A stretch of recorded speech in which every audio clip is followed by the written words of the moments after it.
Hello friends and dear student, एक बार फिर से आपका बहुत बहुत स्वागत है। तो आज की इस वीडियो में हम लोग पढ़ने वाले हैं हॉस्पिटल एंड क्लिनिकल फार्मेसी का चैप्टर नंबर 12। ये आपका 12वां चैप्टर है और ये इस सब्जेक्ट का लास्ट चैप्टर है। आज आपका ये सब्जेक्ट कंप्लीट हो जाएगा। तो आज का हमारा टॉपिक है medication error and drug interactions.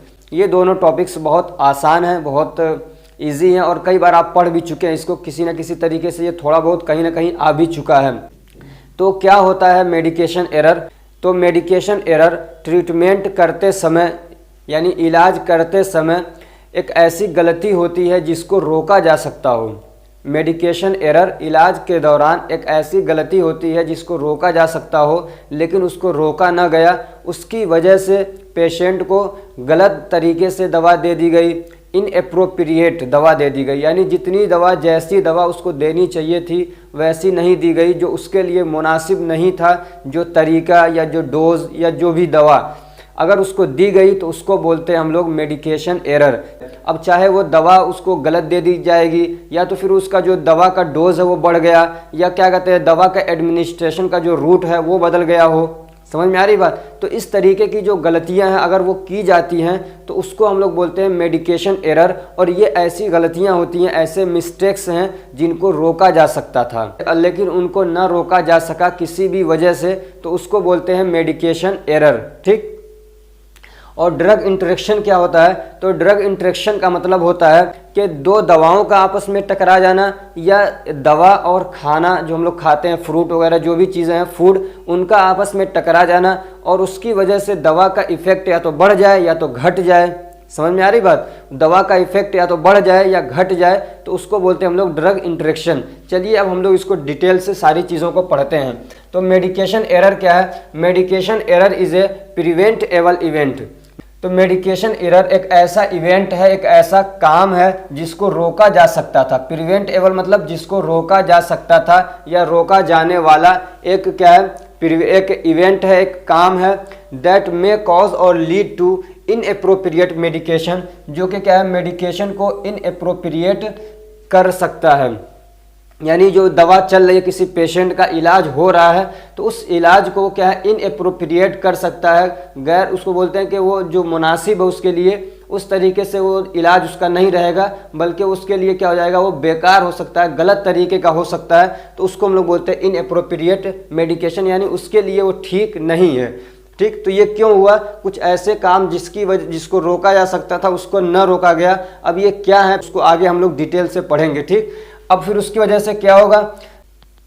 तो उससे पेशेंट को तो नुकसान पहुंच सकता है, या अगर नहीं भी पहुंचे लेकिन दवा का जो सही तरीका था, मेडिकेशन का जो सही तरीका था, अगर उसको अप्लाई नहीं किया गया तो उसको हम लोग बोलते हैं मेडिकेशन एरर। अब इसमें एक चीज़ और ध्यान रखना है, while the medication is in the control of health care professional, patient और कंज्यूमर। अब जो मेडिकेशन है, जो इलाज है, वो पेशेंट अपना खुद कर रहा था या हेल्थ केयर प्रोफेशनल जो थे वो कर रहे थे। कहीं पे भी अगर वो गलतियां होती हो, मिस्टेक होता है, चाहे वो मेडिकेशन किसी के भी अंडर में हो, उसको हम लोग मेडिकेशन एरर बोलते हैं। ये नहीं कि सिर्फ जब हेल्थ केयर प्रोफेशनल गलती करेंगे तो उसी को मेडिकेशन एरर बोला जाएगा, या फिर या तो सिर्फ जब पेशेंट गलती करेगा तो उसको मेडिकेशन एरर बोलेंगे। नहीं, किसी से भी गलती होती है, कहीं पे भी गलती होती है तो उसको हम लोग क्या बोलेंगे? Medication error. अब इसके टाइप्स क्या क्या हैं? टाइप्स ऑफ मेडिकेशन एरर, यानी क्या क्या टाइप्स हैं अलग अलग जिसकी वजह से मेडिकेशन एरर अकर होता है।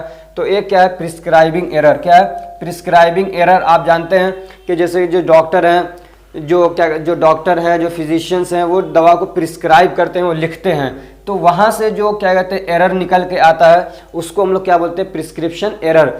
दिस एरर अकर्स, यहाँ पे वेन नहीं आएगा, ठीक है, इसको हटा दीजिए। This error occurs due to mistake of prescriber, यानी डॉक्टर फिजिशियन। ठीक है। तो ये वाला एरर किसकी वजह से होता है? प्रिस्क्राइबर की वजह से होता है। जैसे कि उसने दवाई गलत लिख दी, लिखनी थी कोई और दवा, लिख दी कोई और दवा। ठीक। या फिर डोज गलत लिख दिया, लिखना था उसको 500 mg, लिख दिया उसने 600 750 mg। ऐसे ही जो रूट ऑफ एडमिनिस्ट्रेशन है उसको गलत लिख दिया उसने, तो ये प्रिस्क्रिप्शन का एरर हो सकता है। एक होता है ओमिशन एरर। तो ओमिशन एरर का मतलब क्या होता है? तो this errors occurs when patient is not given A scheduled prescribed drug in health care control.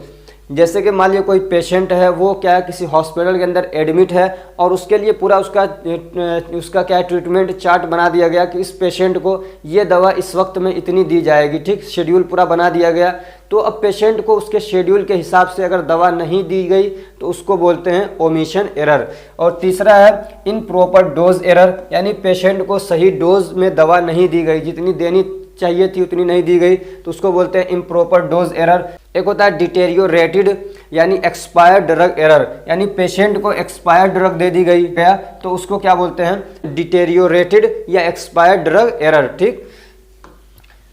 एक होता है प्रिस्क्रिप्शन फिलिंग या डिस्पेंसिंग एरर। क्या है? प्रिस्क्रिप्शन फिलिंग या डिस्पेंसिंग एरर। तो ये कब होता है? तो जैसे कि मान लीजिए प्रिस्क्रिप्शन लेके गया कोई मेडिकल स्टोर पे किसी फार्मासिस्ट के पास दवा लेने के लिए, उसमें पर्चे में तो सब कुछ सही लिखा था लेकिन उसने क्या है दवा गलत निकाल के दे दी उसको, तो उसको हम लोग क्या बोलते हैं प्रिस्क्रिप्शन फिलिंग या डिस्पेंसिंग एरर, ठीक। और छठा है अनऑथोराइज्ड ड्रग एरर। तो ये एरर कैसे होगा अनऑथोराइज्ड? तो जो प्रिस्क्राइबर है उसने पेशेंट के लिए पूरा एक ट्रीटमेंट चार्ट बना दिया कि ये दवाएं इसको दी जाएंगी, लेकिन बीच में उस पेशेंट को उस प्रिस्क्राइबर से पूछे बिना कोई और दवा दे दी गई तो उसको बोलते हैं अनऑथोराइज्ड ड्रग एरर, ठीक। यानी जो क्या कहते हैं असल में प्रिस्क्राइबर है जो डॉक्टर है उसके कंसेंट के बिना यानी उसकी चाहत उसकी मर्जी के बिना अगर पेशेंट को कोई दवा दी गई तो उसको बोलते हैं हम लोग अनऑथोराइज्ड ड्रग एरर। और एक होता है रॉन्ग टाइम एरर, यानी जैसे पेशेंट के लिए जो टाइम बनाया गया था उस टाइम पे दवा नहीं दी गई बल्कि बहुत देर से दी गई या बहुत पहले दे दी गई तो उसको बोलते हैं रॉन्ग टाइम एरर। एक होता है रॉन्ग डोज एरर, यानी सही डोज में उसको दवा नहीं दी गई, जितना देना था उससे बहुत ज़्यादा या बहुत कम दे दी गई। या तो फिर क्या है रॉन्ग ड्रग प्रिपरेशन एरर, जो दवा बनाई गई वही सही से नहीं बनाई गई दवा, या तो मैन्युफैक्चरर कंपनी ने गलत दवा बना दी, या फिर मान लीजिए अगर हॉस्पिटल के अंदर ही एडमिक्सचर वगैरह बनाया गया तो उसको भी सही से नहीं बनाया गया तो उसकी वजह से अगर दिक्कत आती है तो भी क्या हो जाएगा वो एक तरीके से मेडिकेशन एरर होगा, उसको बोलते हैं रॉन्ग ड्रग प्रिपरेशन एरर। एक होगा रॉन्ग एडमिनिस्ट्रेशन टेक्निक एरर, यानी पेशेंट को दवा एडमिनिस्टर करने का जो टेक्निक है जो तरीका है उसमें गलती आ गई। जैसे कि मान लीजिए इंट्रामस्कुलर इंजेक्शन लगाना है तो उसका टेक्निक अलग है। ये नहीं कि जितने भी इंजेक्शन आप लगा रहे हैं सबको 90 डिग्री पे लगाएंगे, सबको 70 डिग्री पे लगाएंगे, सबको 30 डिग्री पे लगाएंगे, सबको 180 डिग्री पे लगाएंगे, सब सेम नहीं होता है बल्कि उसका अलग अलग टेक्निक है। तो वो टेक्निक जो अप्लाई करना चाहिए था वो नहीं किया गया, एडमिनिस्ट्रेशन करने का जो टेक्निक है उसको गलत कर दिया गया। तो इसकी वजह से जो एरर आता है उसको बोलते हैं रॉन्ग एडमिनिस्ट्रेशन टेक्निक एरर। ऐसे क्या है मॉनिटरिंग एरर, यानी पेशेंट को मॉनिटर करना था उसको सही से मॉनिटर नहीं किया गया। कि मान लीजिए आपको पता है कि ये दवा कुछ साइड इफेक्ट मतलब इस दवा का कुछ साइड इफेक्ट आ सकता है, लेकिन फिर भी आपने पेशेंट को मॉनिटर नहीं किया और एडवर्स इफेक्ट आया और बहुत तगड़ा आ गया, बहुत उसको नुकसान पहुंच गया, तो उसको हम लोग बोलते हैं मॉनिटरिंग एरर। और एक होता है कॉम्प्लियंस एरर। कॉम्प्लियंस एरर का मतलब ये होता है कि जब पेशेंट को पूरी दवा दी गई, मान लीजिए 1 महीने की आपको ये दवा दिन में 3 मरतबा 1 महीने तक खानी है, समझ में आ रही बात, लेकिन उसने क्या किया वो 20 दिन दवा खाई, उसको लगा कि मैं तो अब ठीक हो गया हूँ। जैसे कि मान लीजिए कोई टीबी का पेशेंट है, उसको लंबी दवा चलती है, उसने 20 दिन खाया, कहा यार अब तो सिम्टम्स नहीं दिख रहे हैं, उसने दवा छोड़ दी, फिर से जो बैक्टीरिया था वो एक्टिव हो गया और अब इस बार और मतलब भयंकर तरीके से वो एक्टिव हुआ और हमारा एकदम तहस नहस कर दिया। तो ये इस टाइप का जो एरर है उसको बोलते हैं कॉम्प्लियंस एरर, ठीक। अब ये कह रहे हैं कि अगर किसी को मेडिकेशन एरर हो जाता है तो उसका क्या कंसिक्वेंसेज होंगे, यानी क्या परिणाम होगा, क्या अंजाम होगा, क्या रिजल्ट निकल के आएगा। तो क्या होगा, जाहिर सी बात है medication error leads to a serious adverse effect. अगर मेडिकेशन एरर आता है तो उससे क्या है तगड़ा साइड एडवर्स इफेक्ट आ सकता है, ठीक। और क्या हो सकता है एलर्जिक रिएक्शन कॉज कर सकता है वो, और कभी कभी क्या होता है कुछ नई बीमारियां कॉज कर देगा। क्या हो जाएगा, नई बीमारी कॉज कर देगा। उसका एक एग्जांपल ऐसे समझिए कि कोई ऐसी दवा थी जिसने क्या है जिसने ब्लड प्रेशर को बहुत ज़्यादा बढ़ा दिया। क्या किया, ब्लड प्रेशर को बहुत ज़्यादा बढ़ा दिया, उससे पता चला उसको ब्रेन हैमरेज हो गया, तो एक उसने नई बीमारी कर दी, अब उसका इलाज कराओ। समझ में आ रही बात। तो कभी कभी ऐसा होता है कि उसकी वजह से एक नई बीमारी डेवलप हो जाती है मेडिकेशन एरर की वजह से, और कभी ऐसा होता है some time leads to death, और कभी ऐसा होता है कि आदमी की मौत भी हो जाती है। अब यूनाइटेड स्टेट के अंदर हर साल 700 से 900 लोग सिर्फ मेडिकेशन एरर की वजह से मरते हैं। समझ में आ रही बात। 700 से 900 लोग सिर्फ मेडिकेशन एरर की वजह से मरते हैं, और इंडिया में तो और पता नहीं कितने ज़्यादा मरते होंगे यहाँ। और पांचवा है the trust of patient decrease on health care system, और हेल्थ केयर सिस्टम पे पेशेंट का जो भरोसा है वो क्या होता है, टूटता है। मान लीजिए मैं इलाज कराने के लिए गया और मुझे गलत दवा दे दी गई, उसकी वजह से मुझे बहुत तगड़ा नुकसान पहुंच गया, तो मैं दोबारा जाऊंगा उस हॉस्पिटल के अंदर, तो मेरा भरोसा खत्म हुआ ना उस पर। तो वही है कि पेशेंट का क्या है, भरोसा टूटता है। अब एक टॉपिक है strategies to minimise medication error. ये मेडिकेशन एरर का एक टॉपिक है, इसको याद रख लीजिएगा। हो सकता है कि ये मतलब 2 नंबर 4 नंबर के क्वेश्चन दे दे मेडिकेशन एरर, तो उसमें ये तीनों चीज़ें आ सकती हैं कि मेडिकेशन एरर क्या होता है, उसके टाइप्स क्या हैं, समझ में आ रही, शॉर्ट नोट दे सकता है, उसके टाइप्स क्या हैं, फिर उसका क्या कहता है, कैसे उसको मतलब मिनिमाइज़ किया जाए, मेडिकेशन एरर को कैसे रोका जाए। ठीक है, ये कुछ टॉपिक्स हैं जिसको मतलब एक क्वेश्चन यहाँ से इस टाइप से बन सकता है। तो ठीक है, तो क्या स्ट्रेटजीज़ हैं, क्या तरीके हैं, क्या मतलब हमको क्या बातें, कौन सी बातें हमको ध्यान में रखना चाहिए जिससे हम मेडिकेशन एरर को क्या है कंट्रोल कर सकें, कम कर सकें, मिनिमाइज़ कर सकें, लिमिट कर सकें उसको। तो सबसे पहला क्या है जो कि प्रिस्क्राइबर से रिलेटेड है, तो separate prescription should be written for each medication. ये कह रहे हैं कि जैसे किसी पेशेंट का मेडिकेशन चलाया जा रहा है, उसको 2-2 बीमारियां हैं, 2-2 3-3 तरीके के इलाज हैं, तो ये नहीं कि सारी दवाओं को एक साथ लिख दिया जाए, नहीं, बल्कि कह रहे हैं कि उसका अलग अलग पर्चा बना दिया जाए तो वो ज़्यादा अच्छा रहेगा।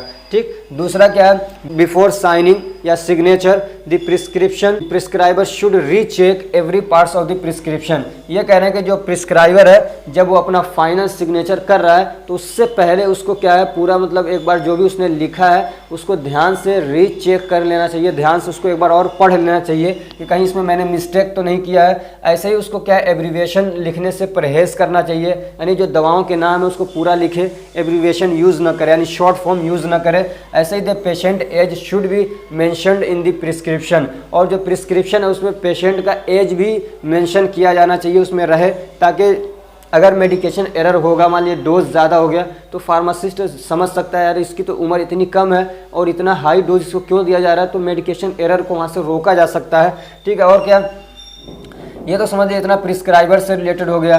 The pharmacist should read the prescription carefully and should follow every step of the dispensing of the drug. तो जो फार्मासिस्ट है जो दवा को क्या कर रहा है, डिस्पेंस करता है, तो उसको भी उसकी जिम्मेदारी है कि जब भी उसके पास प्रिस्क्रिप्शन आए तो उसको बहुत ध्यान से पढ़े, यानी कि जल्दी जल्दी वैसे ही पढ़ा और निकाल के दे दिया तो वहाँ से भी मेडिकेशन एरर होता है। ठीक है, और डिस्पेंसिंग के जितने मतलब क्या कहते हैं पार्ट्स हैं जो और डिस्पेंसिंग के जो इतने स्टेप्स हैं उन सारे स्टेप्स को क्या है फॉलो करना चाहिए। अब डिस्पेंसिंग के स्टेप्स क्या है वो सब मैं डिटेल से पीछे लेक्चर्स में पढ़ा चुका हूँ। ठीक, उसमें 5-6 चीज़ें हैं जो डिस्पेंसिंग के टाइम पे फार्मासिस्ट को ध्यान रखना चाहिए।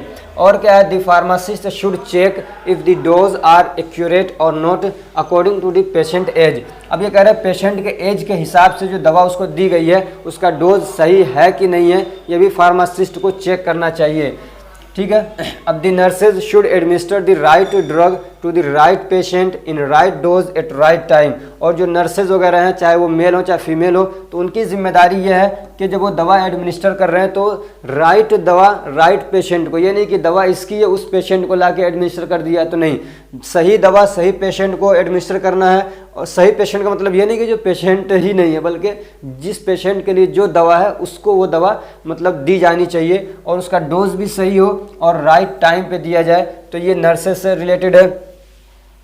अब एक चीज़ है सिस्टम से रिलेटेड कि multitask should be avoided during prescribing, dispensing and administrating the drug. ये कह रहे हैं कि जब आप ये सब काम कर रहे हैं, प्रिस्क्राइब कर रहे हैं या दवा को डिस्पेंस कर रहे हैं, ठीक है, या दवा को डिस्पेंस कर रहे हैं या दवा को एडमिनिस्टर कर रहे हैं, तो उस टाइम पे आपको मतलब कई सारे और अलग अलग काम नहीं करना चाहिए। पता चल रहा है किसी में फ़ोन पे बात भी कर रहा है, उधर अपना कंप्यूटर भी चला रहा है और इधर दवा भी प्रिस्क्राइब कर रहा है, तो गलती तो होगी ना।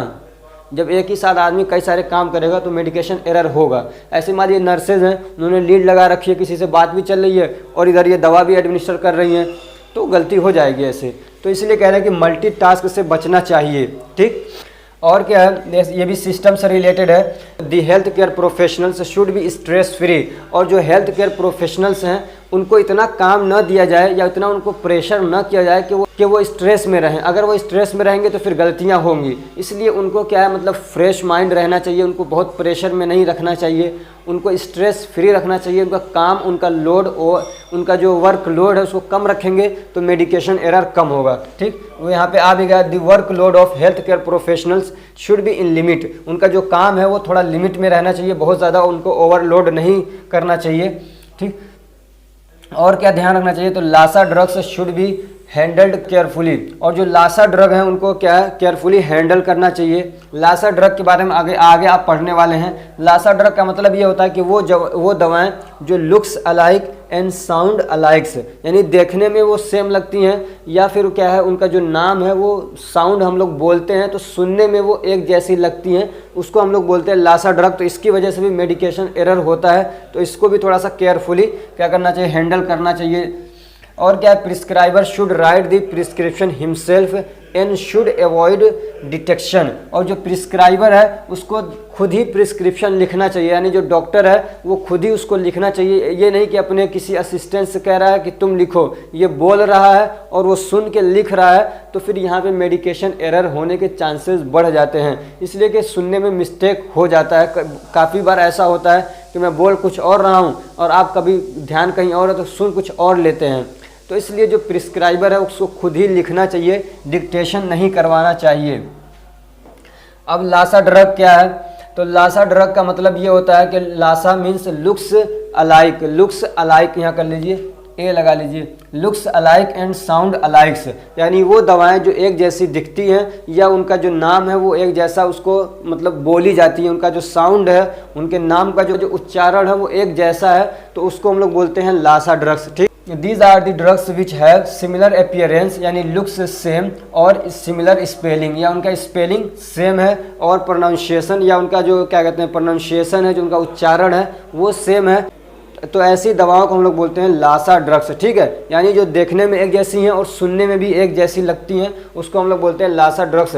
अब ये चाहे एक जैसी ब्रांड नेम में हो या जेनेरिक नेम में हो, वो दोनों क्या है लासा ड्रग में आएंगी। ठीक, उसके कुछ एग्जांपल्स हैं जो जैसे एक जैसे लगने वाली दवाओं के, जैसे कि फोलिक एसिड है, क्या है फोलिक एसिड और फोनिलिक एसिड, कितना माइनर सा फर्क है। आदमी ध्यान नहीं देगा तो वो फोलिक एसिड ही समझ लेगा। अगर फोनिलिक एसिड है, अगर वो ध्यान नहीं दिया तो वो क्या समझेगा फोलिक एसिड, चूंकि बहुत ज़्यादा फेमस है इसी पे ध्यान जाएगा, देना ये था दे देगा ये निकाल के। ऐसे ही क्या है रेट्रोवीर हो गया और रिटोनावीर, कितना थोड़ा सा फर्क है, समझ में आ रहा है। तो ये क्या है लासा ड्रग है, रिट्रोवीर रिटोनावीर। ऐसे ही क्या है क्लोरप्रोपामाइड और क्लोरप्रोमाजिन, थोड़ा सा फर्क है बस। अब इसमें भी क्लोरप्रो है, इसमें भी क्लोरप्रो है, इसमें थोड़ा सा फर्क है।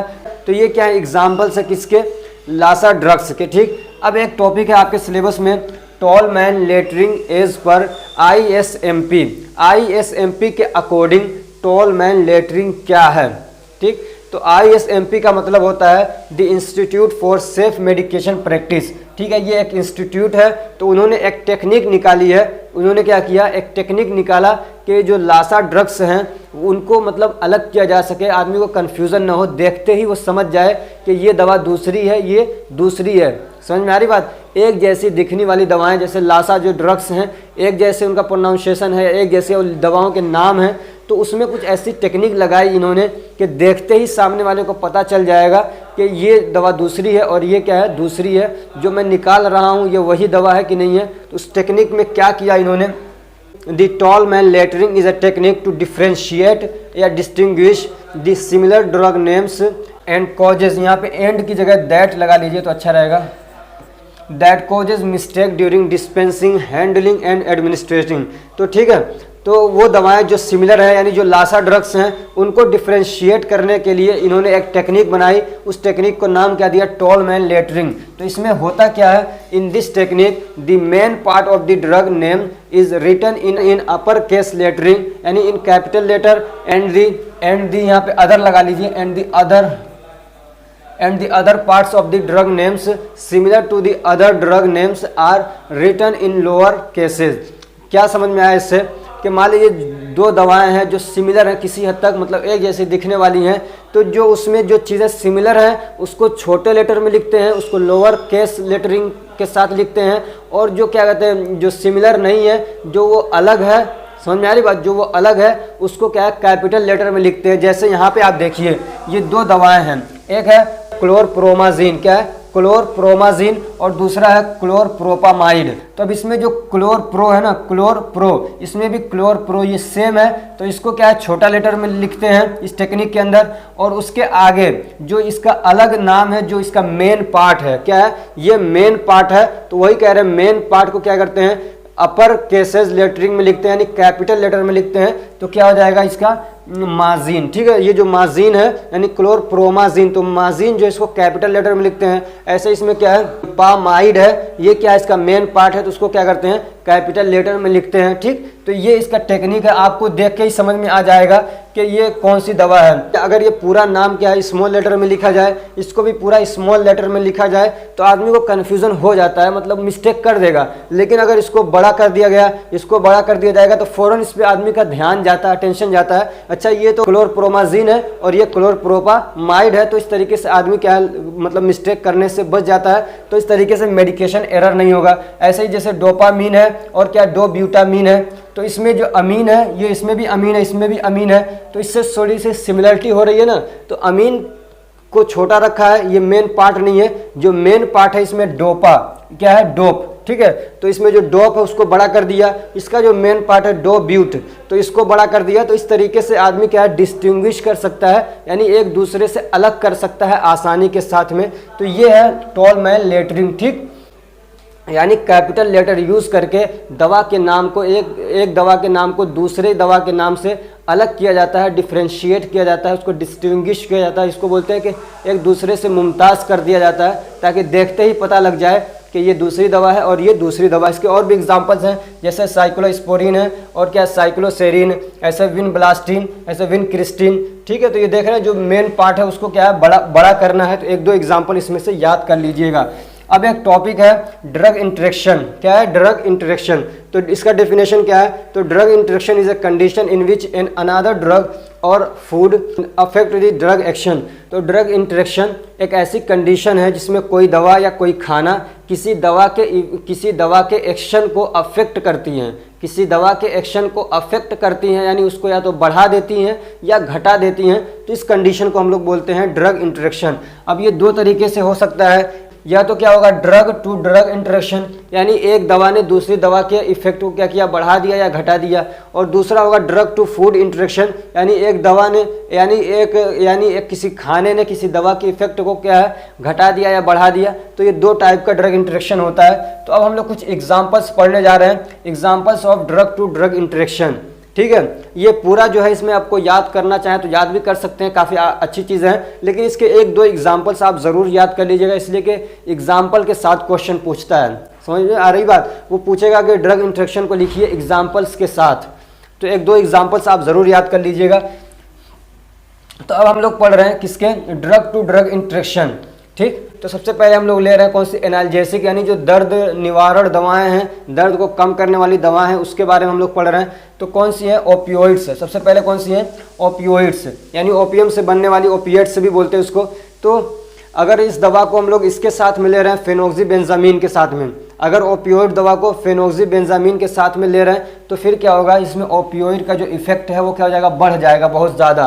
समझ में आ रही बात, तो उससे नुकसान हो सकता है। ऐसे ही जो क्या कहते हैं दवा को दर्द को ठीक करने के लिए आती है सैलिसिलेट्स, ठीक है, जैसे कि non steroidal anti inflammatory drugs के अंदर आती हैं। तो इसके साथ में अगर कोई एल्केनाइजर या एंटासिड लेता है तो फिर क्या होगा The concentration of salicylates decrease because reabsorption of salicylate reduce in kidney। अगर इस दवा के सैलिसिलेट के साथ में कोई अगर क्या कहते हैं एंटासिड लेता है या जो एल्कलाइजिंग एजेंट्स होते हैं उसको अगर कोई लेता है तो फिर क्या होगा जो किडनी के अंदर रीएब्जॉर्प्शन होता है सैलिसिलेट का वो क्या हो जाएगा डिक्रीज हो जाएगा और पेशाब के रास्ते से क्या होगा सैलिसिलेट बाहर निकल जाएगा। तो इस तरीके से इसका इफेक्ट कम हो जाएगा। ऐसे ही ये सैलिसिलेट को अगर कोई इंडोमेथिसिन के साथ में लेता है तो क्या दिक्कत होगी, तो इसमें क्या होगा कंसंट्रेशन ऑफ सैलिसिलेट डिक्रीज। तो इसमें भी क्या होता है सैलिसिलेट का जो क्या होता है कंसंट्रेशन है वो डिक्रीज हो जाता है, यानी इसका इफेक्ट इसमें भी कम हो जाएगा, इसलिए कि स्टोमक से एब्जॉर्प्शन को रोक देता है। ये सैलिसिलेट के एब्जॉर्प्शन को स्टोमक में ही घटा देता है ये, तो फिर जब ज़्यादा एब्जॉर्ब नहीं होगा तो ज़्यादा काम नहीं कर पाएगा।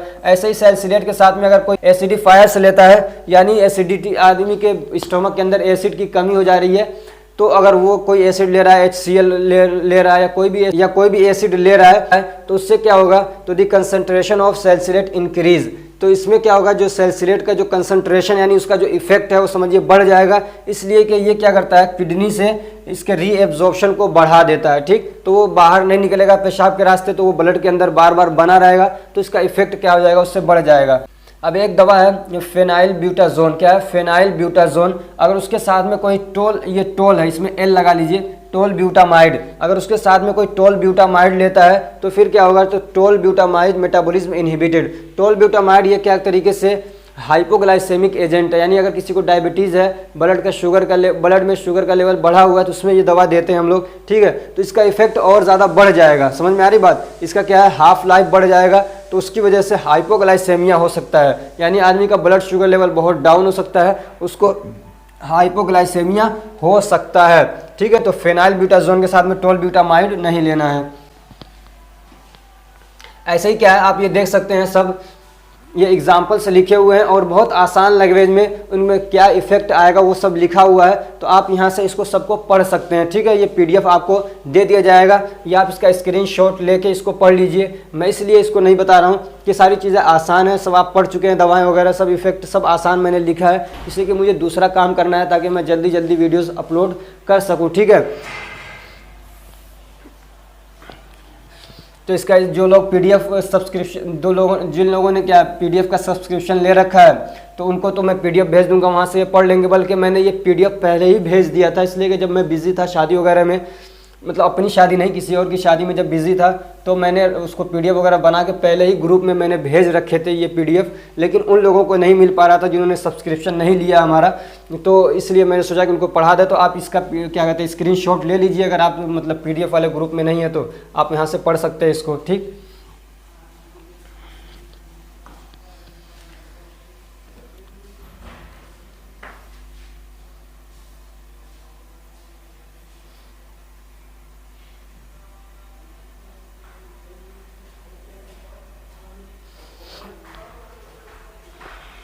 इसका भी अगर लेना चाहें तो आप ले सकते हैं। ये हाइपोग्लाइसेमिक ड्रग्स हैं, यानी जो डायबिटीज़ को कम करने के लिए जो दवाएं दी जाती हैं, तो कौन सी दवाएं उनके साथ में नहीं लेंगे। ठीक है, ये आप इसका भी स्क्रीनशॉट ले लीजिए अगर लेना है तो। ठीक, आगे हम लोग थोड़ा इसका भी एग्जाम्पल पढ़ लेते हैं ताकि आपको याद रहे, अगर एग्जाम्पल पूछता है आपके उसमें एग्ज़ाम में। तो ये क्या है, ड्रग टू फूड इंटरेक्शन, यानी कौन से खाने ऐसे हैं कि उन दवाओं के साथ में उनको नहीं खाना है। तो जो एंटासिड होता है, एंटासिड आप जानते हैं, जैसे कि aluminium hydroxide gel, magnesium hydroxide mixture. ठीक है, कोई एंटासिड ले रहा है तो उस वक्त में हाई प्रोटीन वाले खानों से बचना है, जैसे कि गोश्त हो गया, ठीक है, दाल हो गई, जिसके अंदर प्रोटीन ज़्यादा मात्रा में होता है, तो उससे बचना है। उससे क्या होगा, अगर ज़्यादा प्रोटीन लेंगे तो decrease the neutralising capacity of antacid. ये एंटासिड क्या करता है, ये जाके एसिड को न्यूट्रलाइज करता है, यानी पेट में किसी के स्टोमक के अंदर एसिडिटी हो रही, बहुत ज़्यादा एसिड रिलीज हो रहा है, तो उस कंडीशन में एंटासिड दिया जाता है। वो क्या करता है, उस एसिड को न्यूट्रलाइज कर देता है। ठीक, तो एसिडिटी उसकी कम हो जाती है। लेकिन अगर उसी में अगर आपने एंटासिड खाया और उसी में ये हाई प्रोटीन वाले खाने भी खा लिए, तो फिर क्या हो जाएगा, इसका इफेक्ट कम हो जाएगा। ठीक, ये क्या करता है, इसकी जब प्रोटीन जाता है तो और ज़्यादा एसिड रिलीज होने लगता है। अब दूसरी जो दवा है वो क्या है, कैल्शियम चैनल ब्लॉकर से। एक तरीके से ये कैल्शियम चैनल ब्लॉकर ये दी जाती है, ख़ासतौर से ये दवा जैसे कि क्या बोलते हैं, हाइपरटेंशन, यानी किसी का ब्लड प्रेशर बहुत हाई है तो उस कंडीशन में कैल्शियम चैनल ब्लॉकर से दिए जाते हैं। तो इस कैल्शियम चैनल ब्लॉकर अगर किसी को दिया जा रहा है तो उसमें क्या किससे अवॉइड करना है, तो जो अंगूर का जूस है उससे बचना है। अंगूर के जूस से क्या है, अवॉइड करना है, वरना इंटरेक्शन हो जाएगा इसके साथ में। अगर इंटरेक्शन होगा तो क्या होगा, increase the effect of calcium channel blockers, तो इसके इफेक्ट को क्या करेंगे, ये बढ़ा देंगे and may cause adverse effect, और बहुत तगड़ा एडवर्स इफेक्ट आ सकता है। ठीक है, क्या हो सकता है, एडवर्स इफेक्ट तगड़ा आ सकता है, इसमें ब्लड प्रेशर बहुत ज़्यादा लो हो सकता है। ठीक, अब एक है कार्बामाजेपिन। क्या है, कार्बामाजेपिन, तो इस कंडीशन में किससे बचना है, तो क्या कहते हैं, कार्बामाजेपिन के साथ में भी अंगूर से बचना है। ठीक है, अंगूर का जो क्या कहते हैं जूस वगैरह है उससे बचना है। कार्बामाजेपिन है जो कि एक तरीके से एंटी कन्वल्जेंट है, यानी मिर्गी वगैरह को ठीक करने के लिए दिया जाता है। तो उस कंडीशन में क्या है, जो अंगूर का जूस है वो नहीं पिलाएंगे, वरना इसका इफेक्ट बढ़ जाएगा। ठीक, बहुत ज़्यादा नर्वस सिस्टम को सप्रेस कर देगा। ऐसे ही क्या है, सिफालोस्पोरिन है, क्या एंटीबायोटिक है, तो उस कंडीशन में क्या है, शराब से बचना है। अगर आदमी शराब पीता है तो फिर क्या हो जाएगा, डाइसल्फ्यूराम रिएक्शन हो सकता है। क्या होगा? डाइसल्फ्यूराम रिएक्शन हो सकता है अगर ये वाले एंटीबायोटिक्स, अगर कोई सेफालोस्पोरिन एंटीबायोटिक्स ले रहा है और उसी के साथ में अगर शराब पीता है तो क्या हो जाएगा? उसको डाइसल्फ्यूराम रिएक्शन हो सकता है। तो उसके एग्जांपल्स क्या है? अब डाइसल्फ्यूराम रिएक्शन होता है तो क्या होता है? उसमें आदमी को उल्टी हो जाएगी होगी, और क्या होगा? हार्ट रेट उसका बहुत बढ़ जाएगा, उसकी जो क्या है ब्रीदिंग क्या है वो शॉर्टनेस ऑफ ब्रीदिंग हो जाएगी, यानी जल्दी जल्दी वो सांस लेगा। ठीक है, ये दिक्कतें आ सकती हैं। तो ये 2-4 एग्जाम्पल्स मैंने पढ़ा दिए हैं। अब आप इसको क्या है स्क्रीनशॉट लेना चाहें तो आप इसको ले लीजिए, ताकि आप अगर याद करना चाहें तो आप इसको याद कर सकते हैं।